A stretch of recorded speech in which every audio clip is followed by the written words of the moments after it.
সংসদের সংরক্ষিত নারী আসনে দলীয় প্রার্থী চূড়ান্ত করতে প্রার্থীদের সাক্ষাৎকার শেষ করল বিএনপি।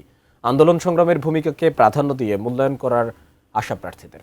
রাজপথে লড়াই করা প্রার্থী যেমন রয়েছে, তেমনি নিজেকে নানাভাবে যোগ্য মনে করে বিএনপির হয়ে সংসদে যেতে চান অনেক নারী সদস্য।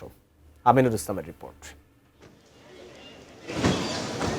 ত্রয়োদশ জাতীয় সংসদের সংরক্ষিত নারী আসনে দলীয় প্রার্থী চূড়ান্ত করতে দ্বিতীয় দিনে চট্টগ্রাম, সিলেট, কুমিল্লা ও ময়মনসিংহ বিভাগের প্রার্থীদের ডাকা হয়। এর আগে প্রথম দিনে রাজশাহী, খুলনা, বরিশাল, রংপুর ও ফরিদপুর সাংগঠনিক বিভাগের প্রার্থীদের সাক্ষাৎকার নেওয়া হয়।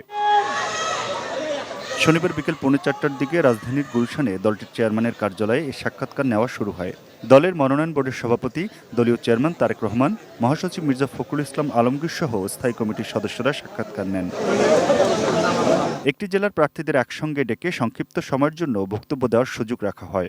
দল যেন যোগ্যতা, ত্যাগ ও দীর্ঘদিনের আন্দোলন সংগ্রামের অবদান বিবেচনায় নিয়ে মনোনয়ন দেয়, সেই প্রত্যাশার কথা জানান প্রার্থীরা।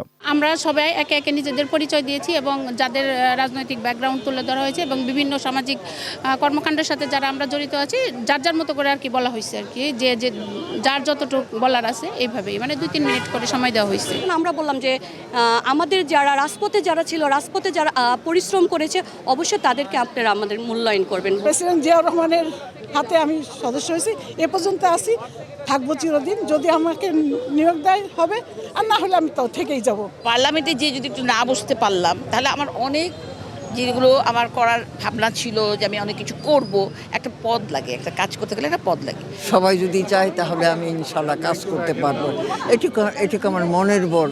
কেউ নিজে রাজপথে থাকার দাবিতে, কেউ বা নিজেকে যোগ্যতর মনে করে, আর কেউ কেউ বিএনপি পরিবারের সাথে দীর্ঘ সম্পর্কের দাবিতে মনোনয়ন পেতে চান। তো আমাদের ফ্যামিলিটা বঞ্চিত, এখন কিছু পাইনি। খন্দকার দেলোয়ার হোসেনের ছেলে মনোনয়ন চেয়েছিল, মনোনয়ন দেওয়া হয়নি। তো সেই ক্ষেত্রে আমরা চাচ্ছি ফ্যামিলির মেয়েরা যদি পাই, অবশ্যই। তো আমাদের পিএম আমাদের প্রতি খুব পজিটিভ। শিশু প্রতিনিধি হিসেবে বাংলাদেশের জন্য আমার যে অবদান, সেই অবদান যদি মূল্যায়ন করে, তাহলে অবশ্যই বড় বড় যারা আছে তাদের সাথে আমাকে মার্চ করা যায়। পজিশনটা নিয়ে আমি কাজ করব, ইন ফিউচার যেন কাজ করতে পারি, না হলেও আমার কোনো সমস্যা নেই। এই যে সিলেক্টেড যারা অবভিয়াসলি প্রায়োরিটি পাক, আমি যাই যারা সিনিয়র আছে। সংসদে আমার মনে হয় একটা ইনক্লুসিভ পার্লামেন্ট তৈরি করা অনেক ইম্পর্ট্যান্ট।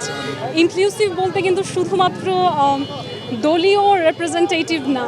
মনোনয়ন প্রত্যাশীদের সঙ্গে অনেকে সমর্থকরাও ভিড় করেন দলীয় কার্যালয়ের সামনে। কারা দলীয় মনোনয়ন পাচ্ছেন তা নিয়ে নানা আলোচনা চলছে। নির্বাচন কমিশনের তথ্য অনুযায়ী সংরক্ষিত 50টি আসনের মধ্যে বিএনপির নেতৃত্বাধীন জোট পাবে 36টি আসন। আগামী 12 মে ভোট গ্রহণের দিন।